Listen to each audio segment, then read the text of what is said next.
Along Mingalava Along Payataki Kaunji Base Dine Nokabrone and Queen Ayuyao Dine Tano Juetade Nokaparogaro Gaba Uja Kanji Chow Akanye Dong Pibare Along de Pama Pibare Payataki Gale Nga winning di Luro doing a sing masong maya a John Muga Luro di Atap Shi Louis at the Dandile a Nitaya Nase Pisehu Medomui no table Pempama Pipare Salan Goose Ange the Sego to know Pama Pipare Atonoro e at the Ajuedi a Nick Kunese a tang a share Shibai Aji Yue a Nishise Pitole Wajwaching Di Pimpan Chine one ching Pibai to a teddy Mian Luenjue at an rodi Sute Jabai Shinyago a kanji le a kanye the Selegole Pama Pipare Nepshene nai abeto Pshimego Tindo Matija Tindo atedi abeto do aja pshitani Kanatisha bima Kwe pyo to at do Aku amwe pshi Patore Jens Hapoma a long packing Gauji Base Dine accounting General Birchin accounting garo Payat Kindi Jama Chimpe Sia window di good chimpe di Sudet di Pepare The challenge Biome swing Payat Kindalin Jama Chimpe Nende Sia window di good chimpe bare low Wayabare Dine Jangong Seyong Ji Insing Seyong Matoachi me swing Drobalu Jidale Suro God heal Daughter Kulo Jitare Adipe Garo Saya window di the good peda Pepare the Jama Chingo Pen and Bude Diameter Jama Chimpen and Yellow Payat Kime Pide Sura Insing Gajing Tino Galo de Seyong Matoya Bare Dine Logama Deba Binya Shindone Sia window gale droga Wen Kambare Jama Chindi Luma Mashibabu Payatkin Sima Shidi Droyong Chibare Sia window ga Lomati Babu Dine to know ye the Milega Jango Matuana Rotno Toa Sia Win Sima Toa Pia de Kama Toa Sia Wenga Babiola Le Suro Toa Sia Win Suma Toa Pia de Kajaro Toa Sia Win Good and Gatua Toa Nalo Malabu look to Piothabare, to know a judge is how Kiade. The net to us here wing Toma. I talked to no Pamasco Machide. Mate dos hetama. A deep eddy. Say ya wing de Turo good and to us here wing good and ga. Tuana biro. 2 year sang Mamalanebu. The net a long yoga say ya wing good and got the long yoga net day. The net ye goose here. Good and got Jima day. I may like it to go, I may like the Yamato de Gabare. Dine Sia Windoka, the carrot no Hong Kong ma, Gemma eating then she there. Era Deban being a Shintuna Megaro, Santis Walling Well Cobare, 2 good and cat, then bed chino, the Rojang Wasia when the yoga to what, like Chine, no pure. Era Netanoga pure. Sayaga, Saya win Pipi ma ba chong. Eddie Jama eating then go like China, the Burica, Jarozano, Let's Samka. CIA, Tenoro, Messi Xiao and got it, Toa, Messi Xiao and gossiping at Jongo Namely, Bude. Toa Xiao and got Messi Jongo Namely, Bude. Say ya when Pida Acontida Mahoda. Tenoro, I'm ya, think ya may look Piotr Bare. Erodinates and Aroye. Say ya when you got good at Beda Shibare. Toro good time got Makuna and Babu. Dine, Gine Luga, to Gurenga, to the Babu Makane and Babu, Arodine, General Jamaji, ကျဲမာကြီးကျဲမာချင်းပေးတဲ့သူကဖျားခင်ပဲဖြစ်ပါတယ်ဒီနေ့ဆရာဝန်တွေကကုသချင်းပေးပါတယ်ဆိုတာကျွန်တော်တို့တွေ့ရပါတယ်ဒီနေ့တခြားနဲ့ပြောမယ်ဆိုရင်တော့ကျဲမာကြီး365လို့လည်းပဲဒီအကောင့်စင်တခြားနဲ့ရှင်တော့ကျွန်တော်တို့အဓိပ္ပာယ်ရပါတယ်ကျဲမာကြီး365သင်္ဃာဒီပဲကတော့ဗာလဲဆိုတော့ကျွန်တော်တို့ကအထူးသဖြင့်ကျွန်တော်တို့ကအမှုတော်ဆောင်တွေအထူးသဖြင့်ကျွန်တော်ခရိယန်တွေကိုကျွန်တော်350 360ကကျွန်တော်ကြာမာကြီးလို့အပ်ပါတယ်ဒီနေ့ကျွန်တော်တို့ကိုယ်တိုင်ကမကြမှာတဲ့ခါကျတော့ကျွန်တော်တို့ကကိုယ်တိုင်မကြမှာကတော့ကျွန်တော်ကလေတွေဖြစ်မယ်ဆိုရင်ကျွန်တော်တို့ကသူတပတ်စီမှာအေးကိုကလေးဝငန်းနိုင်ဘူးအတင်းတော့မတရားဟောလို့မရတော့ဘူးဒီနေ့ကျွန်တော်တို့ကအကြည့်မယ်ဆိုရင်တော့ဒီနေ့ယောဂါကြောင့်ကိုရိုနာဗိုင်းရပ်စ်ကြောင့်အတင်းတော့မှလည်းတရားဟောလို့မရတော့ဘူးဒီနေ့ကျွန်တော်တို့ကကက်ထရင်းလည်းမရတော့ဘူးအခါကျတော့လူတွေက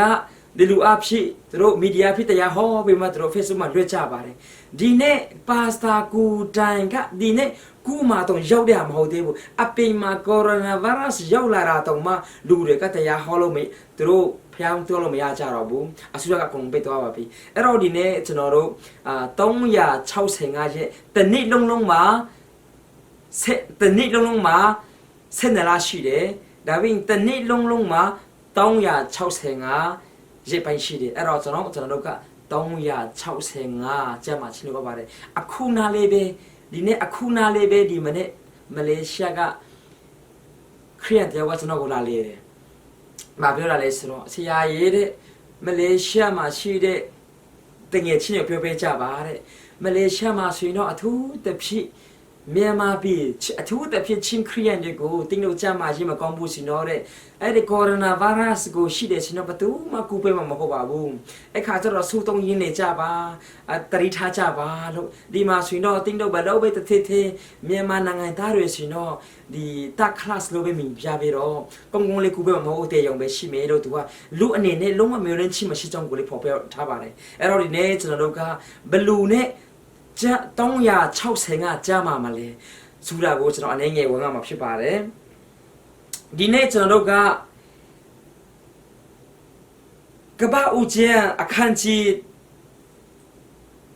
6အခန်းငယ်တောင်းမှကြီးမယ်ဆိုရင်တော့ဖျားတင်ကပြောပါတယ်လူအသက်တန်းဒီတဲ့120ဖြစ်စေဟုသူကဖျားသခင်ကိုယ်တိုင်က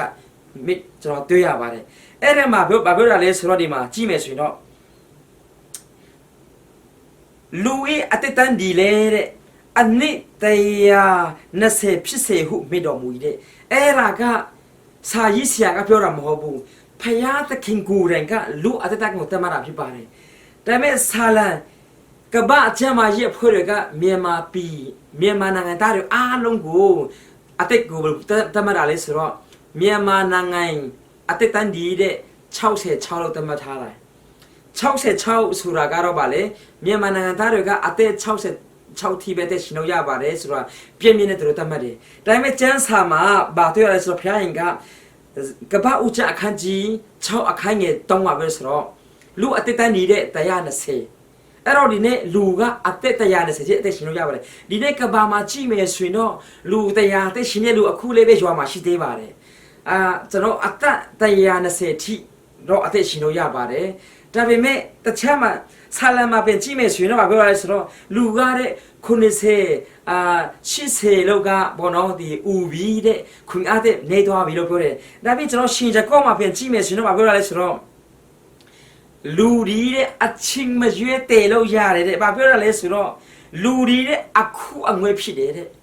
အခုငွေဖြစ်တယ်အဲ့တော့ကျွန်တော်တို့ကျန်းစာနဲ့တောင်းခုကိုကြည့်မယ်ရှင်တော့ကပ္ပအိုချအခန်းကြီး6အခန်းငယ်3မှာ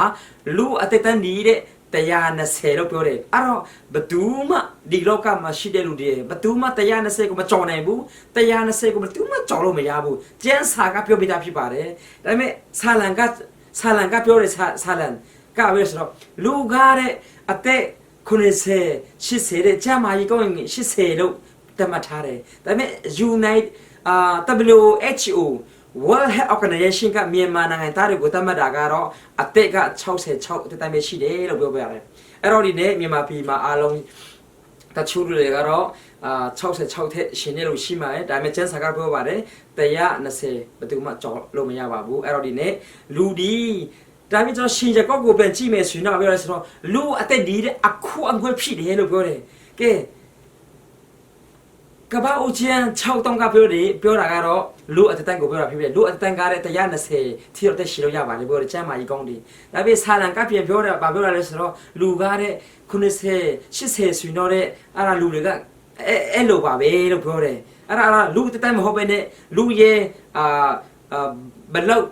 ဘာနော်အသက်ရှင်လို့ရတယ်ဆိုတာပေါ့နော်ဒီပြောထားတယ်ဒါပြီးဒီမှာဇာကောကပြောလေလူကားတဲ့အခုမပဲဖြစ်ပါတယ်လို့အချင်းမကျွေးကျွန်တော်တို့ကကဘာအုတ်ချန်ခန်းကြီး6အခိုင်ငယ်တောင်းကပြောပါတယ်လူကအသက်120ရှင်လို့ရပါတယ်ဆိုမှဒီတိုင်းနေဖူးမဟုတ်ဘူးအသက်120ရှိမှာပါဆိုမှကျွန်တော်တို့ကဒီတိုင်းနေမယ်ဆိုရင်ကျွန်တော်ကလူအသက်ကအခုမဖြစ်လို့ပြောပါတယ်အဲ့တော့ဒီနေ့ကျွန်တော်တို့အသက်က120အသက်ရှည်တာထဲတော့ဒီနေ့ခရစ်တော်မပါဘဲနဲ့အသက်120ရှည်တာထဲတော့ဒီနေ့ခရစ်တော်နဲ့တနစ်နေလေ9နှစ်နေ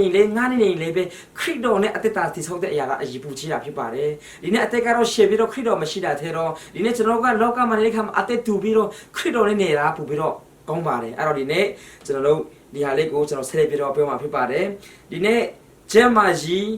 365လူတယောက်ကကျွန်တော်365ရက်ကျမ်းမာဖို့လိုအပ်ပါတယ်ဒီနေ့ပါစတာရဲ့အမှုတော်ဆုံးတဲ့ခရိယန်တွေကျွန်တော်ကိုယ်တိုင်ကျမ်းမာရေးကောင်းမှသာလင်းကျွန်တော်က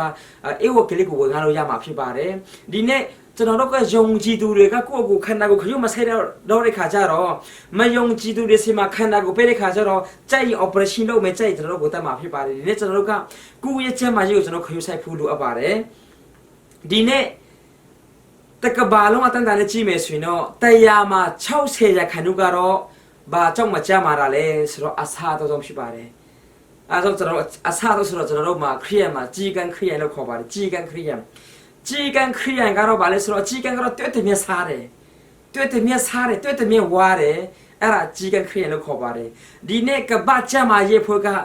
လူတရားမှာတဲ့60ရာခိုင်နှုန်းကတော့တဲ့အစာအတော့မရှင်ချင်လို့တဲ့သူတို့ဂျာမာကြီးကိုချွတ်တဲ့တာဖြစ်ပါတယ်တဲ့အရေးတော်လို့ဆဲလေတော်လို့ဒီအမျိုးမျိုးဒီဟာတဲ့မလောက်တင်းတဲ့ဟာကိုလို့ဂျာမာကြီးချွတ်တဲ့လို့ကပဂျာမာကြီးဖို့ကထောက်ပြန်ပါတယ်ဒါပြင်လူကိုတည်စေတဲ့ယောဂအများကြီးရှိတယ်အဲ့ဒီထဲကနေကျွန်တော်တို့ကအနေငယ်ကျွန်တော်နည်းနည်းဖော်ပြမှာဖြစ်ပါတယ်ပထမတော့ကင်ဆာဖြစ်ပါတယ်ဒုတိယကတော့တွေ့သူဖြစ်ပါတယ်တတိယကျတော့စီချူတဲ့ချူဖြစ်ပါတယ်စရုထကျတော့အော်စတေပရိုစီလို့ခေါ်တယ်ဒါကတော့လေဘနာယောဂလို့ခေါ်တယ်အယူအစိတ်ကိုက်ခေယောဂလို့ခေါ်ပါတယ်ဒါပြီးနောက်ဆုံးကတော့ obesity လို့ခေါ်တယ် obesity အရန်ဝလန်ချင်းအရန်ဝလန်တယ်တချို့တော့အရန်ပြင်းလွန်းတယ်သမင်းမဆိုင်လည်းအရန်ဝအကြတယ်အဲ့ဒါတော့ obesity လို့ခေါ်ပါတယ်ဒါပြီး6မျိုးမှာတော့အခုကျွန်တော်တို့ကကိုရိုနာဗိုင်းရပ်စ်လို့ခေါ်ပါတယ်တကဘာလုံးကျမကြီးအဖွဲ့ကသူတို့ကတုံ့ပြန်တဲ့ခါမှာဒီလူကိုတေးစေတဲ့အများဆုံးကတော့အခုလောဆယ်တော့ကင်ဆာကပထမဆုံးရောက်ပါတယ်အဲ့ဒီနဲ့လူတွေကနေအတိုင်းကင်ဆာနဲ့တည်ကြပါတယ်အဲ့တော့လူကိုတေးစေတဲ့ယောဂအများကြီးရှိတဲ့ထက်ကနဲ့အကြီးမှဆုံးကတော့ကင်ဆာရဲ့တွေ့တူရဲ့စီချူတွေ့ချူရဲ့လေဘနာယောဂရဲ့ဝါလွန်ချီယောဂရဲ့အခုပြောမယ်ဆိုတော့ကိုရိုနာဗိုင်းရပ်စ်လို့ခေါ်ပါတယ်ဒါပြင်ကျွန်တော်တို့ကဘလူနဲ့ကျွန်တော်တို့ကကြားမှာချင်ရမလဲဆိုတာထဲကျွန်တော်တို့ကအဲ့ဒီယောဂတွေကဘာကြောင့်ရှိတယ်ဆိုတာကျွန်တော်တို့ကဒီတီးတဲ့ထဲကလည်းကျွန်တော်အနေငယ်ဝင်မှာဖြစ်ပါတယ်ဒီနေ့ကင်ဆာကိုကြည့်မယ်ဆိုရင်ဘယ်ကနေလာတယ်လဲဆိုတော့ဒီနေ့အစာအတော့ကျွန်တော်တို့ခန္ဓာကိုယ်တစ်ခုလုံးမှာဗိုက်တာမင်က140ဗိုက်တာမင်လိုအပ်ပါတယ်အဲ့ဒီကျွန်တော်ခန္ဓာကိုယ်မှာ140ဗိုက်တာမင်လိုမလုံလောက်တဲ့ခါမှာကျွန်တော်တို့တွေးလေဘက်မကောင်းတော့ဘူးတွေးလေဘက်မကောင်းတော့တဲ့ခါကျတော့အော်စီဆိုတဲ့ကိုမဝင်တော့ဘူးအဲ့ခါကျတော့ဟွာနဲ့တူတယ်ကျောင်းတစ်ကျောင်းမှာကျောင်းသားတယောက်ကစီကိုင်းနားမထောင်ဘူးနားမထောင်တဲ့ခါကျတော့ကျောင်းကနေနှင်းထောင်တဲ့ခါကျတော့စီနဲ့ကိုင်းမဲ့နေသွားပြီသူတို့မှာစီကိုင်းလေးမရှိတော့ဘူးအဲ့တော့စီမဲ့ကိုင်းမဲ့နေသွားပြီအဲ့ခါကျတော့ तू ကစီကိုင်းလေးနားမနေတော့ခါကျတော့ तू ကဗာလေဒီကျောင်းစီကိုင်းနားမလာဘူးထူလိတူဆိုပဲကျွန်တော်ခန္ဓာကိုယ်ထဲမှာအိုမှာဖြစ်တွဲလေဖမှုခန္ဓာကိုယ်ကိုကျွန်တော်ခန္ဓာကိုယ်မှာအားလုံးဆဲလ်ရအားလုံးမျက်စိရောက်ကုန်လုံးကဆဲလ်ရအားလုံးက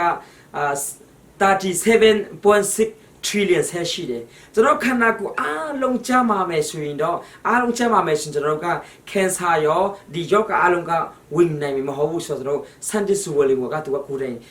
မနေ့ဟောတဲ့နေ့ကလည်းပဲတူတဲ့ကျွန်တော်ဖုန်းပြောတဲ့ခါမှာကျွန်တော်ကိုရှင်းပြပါတယ်ဒီနေ့ cancer လေးပဲတဲ့ပါစာတဲ့ cancer ဆိုတာတဲ့ခန္ဓာကိုယ်မှာတဲ့တွဲလေပမှုမကောင်းတော့ဘူးဒီဗီတာမင်မလုံလောက်တဲ့ခါကျတော့လူမှာဗီတာမင်လိုအပ်တာတဲ့တရား40ဗီတာမင်လိုအပ်တယ်တဲ့ကျွန်တော်တို့ကတဲ့အင်ဂျင်ဝါတော့ကားတဲ့ကျွန်တော်ကိုဥမာပြပေးတယ်ပါစာတဲ့အင်ဂျင်ကားလက်စီတော့ရှိတဲ့အင်ဂျင်အိုးမရှိရင်တော်လို့ရမလားပြောတယ်မရဘူးလေထူရီထူဆွာပဲတဲ့ဒီနေ့ cancer တွေရှိတာကကျွန်တော်မှာဗီတာမင်လုံလောက်မှုမရှိဘူးဖြစ်တယ်တဲ့ဒါပြီးစီချူလေးပဲတဲ့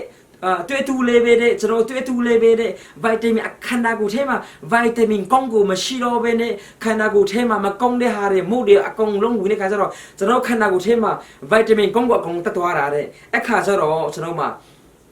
တွဲတူရှိလာတာဖြစ်ပါတယ်တွဲတူဆိုရတဲ့နှလုံးသားကိုကြောင်သွားပြီတဲ့ဆိုတော့နှလုံးသားမှာအဆီတဲ့များလို့နေတဲ့အချူတဲ့များကတော့နှလုံးကကြောင်သွားပြီတဲ့ဘယ်ဟာလုံးမသိဘူးဘာလုံးမသိတဲ့ခါကျတော့အဲ့ဒါတေတူဖြစ်ရတယ်ဒါပေမဲ့စီချူတဲ့ချူကတဲ့ခန္ဓာကိုယ်မှာတဲ့အချူတဲ့ဘလောက်ပဲဆဆတဲ့စီချူတဲ့ချူကမရှိပါဘူးဒါပေမဲ့ကျွန်တော်တို့ကခန္ဓာကိုယ်မှာတဲ့အချူတဲ့အများကြီးလေပဲတဲ့တန်ရှင်းတို့များကိုကျွန်တော်တို့မှာဒီမှာ pen crew လို့ခေါ်တယ်အဲ့ဒါ pen crew ကိုအင်အားမကောင်းတဲ့ခါမှာဆိုတော့အချူနဲ့ဆဲနဲ့စီချူဖြစ်သွားပြီတဲ့အဲ့တော့ဒီနေ့ဆိုအဓိကအဖြစ်တော့ကျွန်တော်တို့ခန္ဓာကိုယ်မှာတန်ရှင်းလုပ်တဲ့ဟာကိုမကောင်းတဲ့ခါမှာတဲ့အဲ့ဒီကမ်ဘောဒါအောက်ဆိုက်ကျွန်တော်တို့စားတဲ့မြတ်အရာတွေကိုတန်ရှင်းမလုပ်နိုင်တော့တဲ့ခါမှာတဲ့အဲ့ဒါနဲ့စီချူတဲ့ဖြစ်လာတယ်ဒါပြင်လေဘနာယောဂအယူအကိုက်ဆေယောဂတွေကကျွန်တော်မှာအဆီဒက်မြန်လွင်စားတဲ့ခါမှာအဆီဒက်တွေကိုမလူအပ်ပဲစားတဲ့ခါမှာကျွန်တော်မှာရှိလာတယ်လို့ပြောတယ်ဒါပြင်အခု obesity ဝက်လွန်ချင်းယောဂလေးပဲကျွန်တော်မှာခန္ဓာကိုယ်မှာကာဗိုဒိုင်အောက်ဆိုက်အငင်းအကျက်အများများတဲ့ခန္ဓာကိုယ်မှာမလူအပ်တဲ့ကအများကြီးစားလာတဲ့ခါမှာတဲ့ကာဗိုဒိုင်အောက်ဆိုက်ကအငင်းအကျက်များနေတဲ့ညိပတ်တဲ့မြဲတဲ့ခါဆိုကျွန်တော်တို့မှာအဲ့ဒါကျွန်တော်တို့ obesity ဖြစ်တဲ့အခုကျွန်တော်တို့ coronavirus ကိုလေတဲ့scientist ကိုယ်တိုင်ဝယ်လို့ကဘာပြောရလဲဆိုတော့ဘာပြောရလဲဆိုတော့ပြောတယ် coronavirus ကတဲ့ကြောက်စရာမလိုတဲ့ပထမတဲ့ခန္ဓာကိုယ်ကိုကုန်းလေးကျမ်းမအောင်ထားပါတဲ့ကျွန်တော်တို့ကနှခေါင်းထက်ကနေဝင်လာရင်လေပဲတဲ့ဒီဟွာပါလေပစက်ထက်ကနေဝင်လာရင်လေပဲတဲ့နှခေါင်းထက်ကနေဝင်လေပဲကျွန်တော်တို့ကအင်တာကနေဝင်လာရင်လေပဲတဲ့ကျွန်တော်တို့မှာခုခိုင်အားရှိတဲ့ရွေကတော့တဲ့ဘယ်တော့အခါမှာcoronavirus ကမနိုင်ဘူးတဲ့ coronavirus ကတဲ့ခန္ဓာကိုယ်မှာ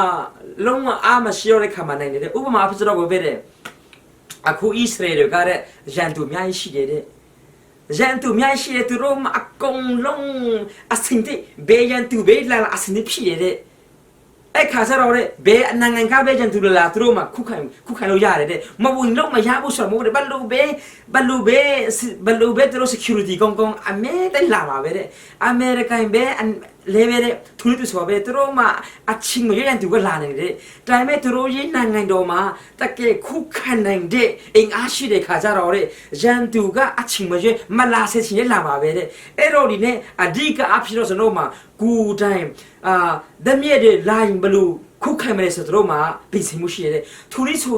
သူဆိုပါပဲတဲ့အဲ့ဒီကိုရိုနာဗိုင်းရပ်စ်ကတဲ့ကျွန်တော်ကပြောဆိုတော့ဘလူပဲတရီထားတဲ့တင်ကတော့မှာတော့တင်ရတဲ့ခါမှာတော့ကျွန်တော်ဘလူရမှမသိဘူးနေတနေ့ကျရင်ပြောလာမယ်တဲ့ပါစတာတဲ့တနေ့ကျရင်ကျွန်တော်ဘလူရမှမသိဘူးလို့ပြောလာမယ်တဲ့ကိုရိုနာဗိုင်းရပ်စ်ကဓမြဲကတော့တခုကတော့လာမှာတဲ့နှခေါင်းခါနဲ့လေလာနိုင်တယ်အမျိုးမျိုးကလည်းလေဘလောက်ပဲစစ်တခြားနဲ့လာလို့ရတယ်တဲ့အဲကြောင့်အဓိကအဖြစ်တဲ့ခန္ဓာကိုယ်မှာတရား40ဗီတာမင်လိုအပ်တယ်အဲ့ဒီခန္ဓာကိုယ်မှာတရား40ဗီတာမင်လိုအပ်တယ်ကိုကျွန်တော်ခန္ဓာကိုယ်မှာအကုန်လုံးရှိတယ်ဆိုရင်ကျွန်တော်မှာကိုရိုနာဗိုင်းရပ်စ်နှခေါင်းကနေပဲဝင်တဲ့ရတယ်တဲ့ခန္ဓာကိုယ်ခဏလေးကျတော့ဝင်တဲ့ခါမှာခဏဖြာပြီးတော့ကျွန်တော်ကခန္ဓာကိုပြင်နိုင်မယ်တဲ့အဲ့တော့သူလေးသူဆိုပဲအဓိကအဖြစ်တဲ့ကိုရိုနာဗိုင်းရပ်စ်ကိုတဲ့ပထမတဲ့မဝေအောင်သူစားပါတဲ့ဒုတိယတဲ့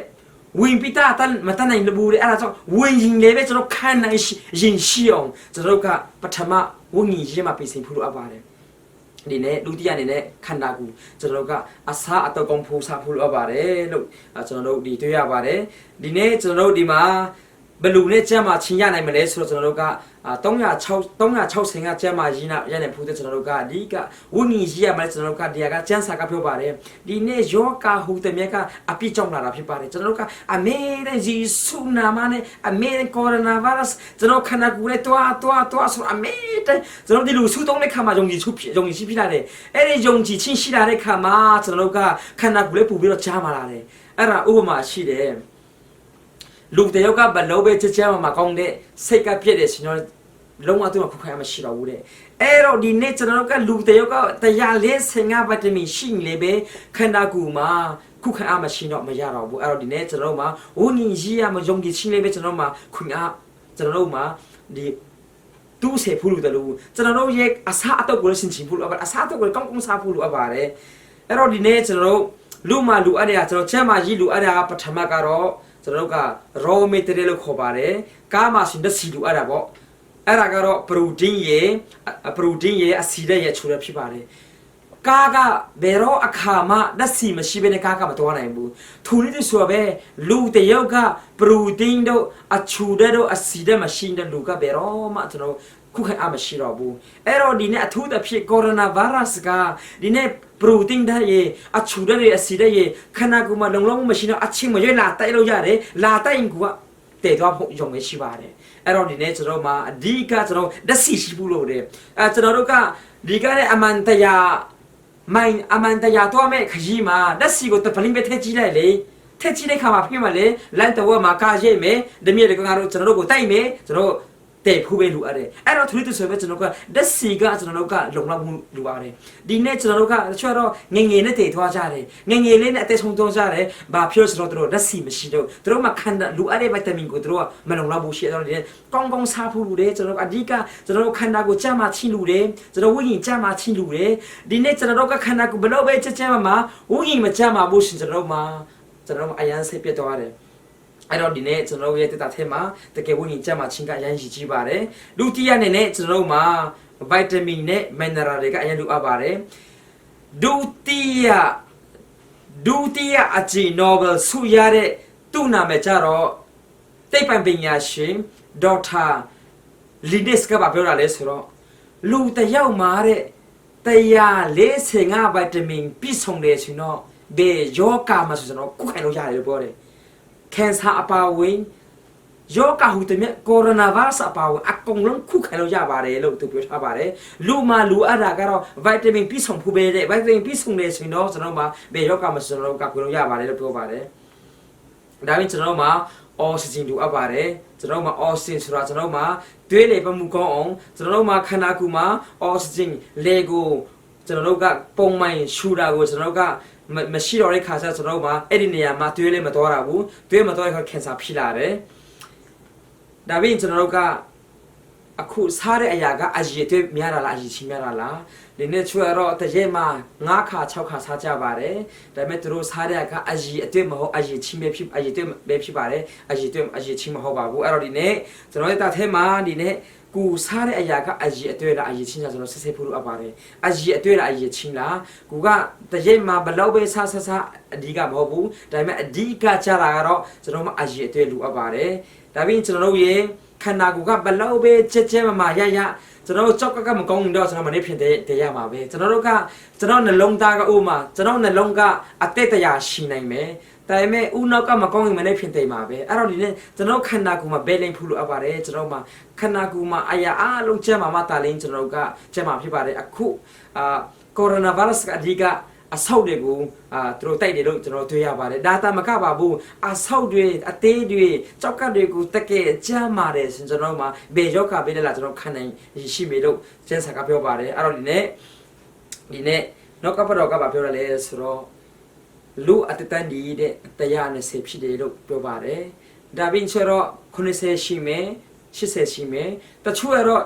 ရာကောကပြောပါတယ်အချင်းမရွေးလို့အတက်ကတဲ့ခဏလေးတော့မှအသေးတေလို့ရပါတယ်လို့ကျန်းစာကပြောပါတယ်ဒီနေ့ဒီလောကမှာယောဂအများ ရှိတယ်ဒီကိုရိုနာဗိုင်းရပ်စ်တဲ့မကပါဘူးဒီလောကမှာလူကိုတည်ဆဲမဲ့ယောဂမဲ့ရှိပါတယ်ကျန်စကားပြောပါတယ်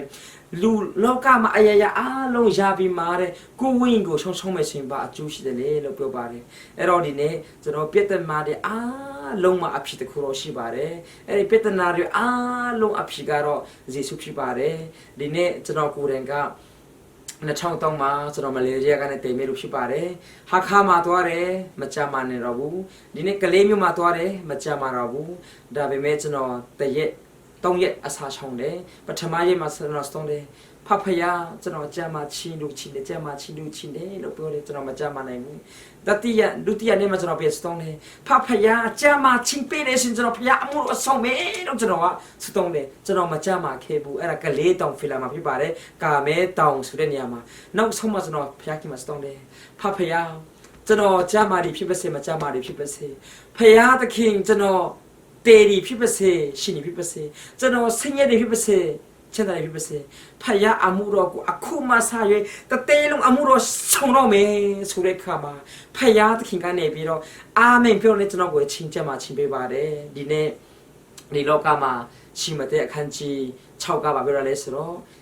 ကောင်းကင်နိုင်ငံနဲ့ဖယာသခင်ဖြောမှချင်းကိုရှိရှာပါတယ်ထူမှတဲ့လူအဲ့ဒီရတယ်အားလုံးကိုပေးမယ်လို့ပြောပါတယ်ဒီနေ့တင်လူအဲ့ဒီအရာစုသုံးလာထဲတော့ကူ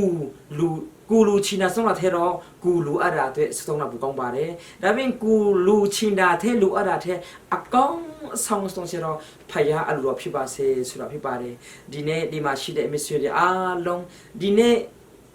ကျန်းစာကပြောပါတယ်ဒီနေ့ကျမ်းမာချင်းเป็นတဲ့လူဟာယေရှုတော်ပါပဲဖြစ်ပါတယ်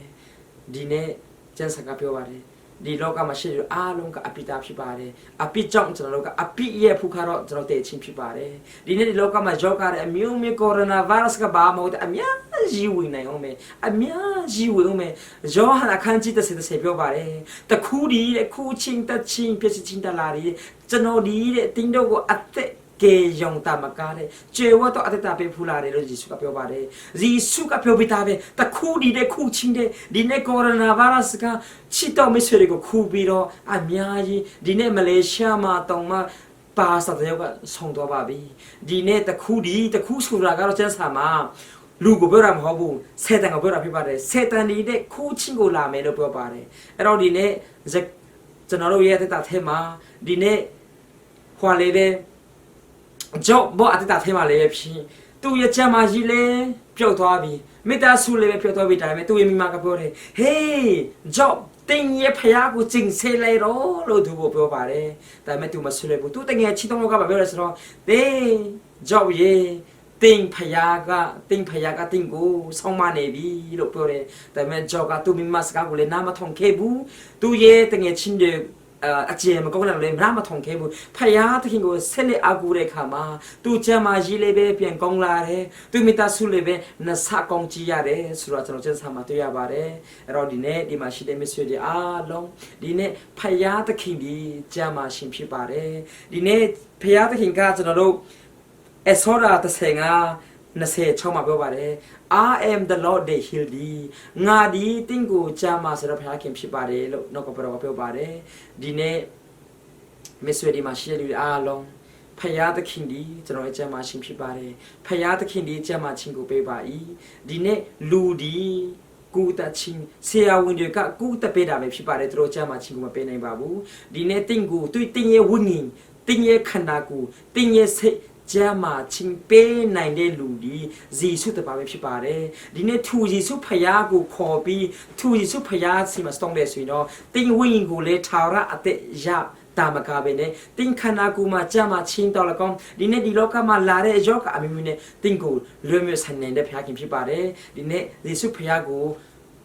ခေါ်ရဆွင်တင်းကိုကြမ်းမှချင်းပေးနေဖြစ်ပါတယ်ဒီနေ့တည်တဲ့သူထားမစတဲ့ဖယားခင်ဖြစ်ပါတယ်ဒီနေ့ယေရှုဖယားဒီကျွန်တော်ကိုကြမ်းမှချင်းပေးတယ်ဖြစ်ပါတယ်ဒီနေ့ဆရာဝန်တွေဒီကျွန်တော်တို့ကိုကုသပေးတာဖြစ်ပါတယ်သူတို့ကုတဲ့တော့မကြမ်းမှခိုင်းနိုင်ဘူးဒီနေ့ယေရှုတာလင်ကျွန်တော်ကြမ်းမှရှင်ဖြစ်ပါတယ်ဒီနေ့ယေရှုဖယားဒီလောကမှာချောလာတဲ့ခါမှာဒီနေ့ဝိညာဉ်ကျမ်းမှချင်းရဖူးတတ်မလာပါဘူးတင်းရဲ့ခန္ဓာကိုကျမ်းမှဖူးတာလာပါတယ်ဖြစ်ပါတယ်ဒီနေ့ဒီမှာရှိတဲ့လူတွေအားလုံးပေါ်မှာဖယားခင်ဆက်လက်ကောင်းချီးပေးပါစေအာမင်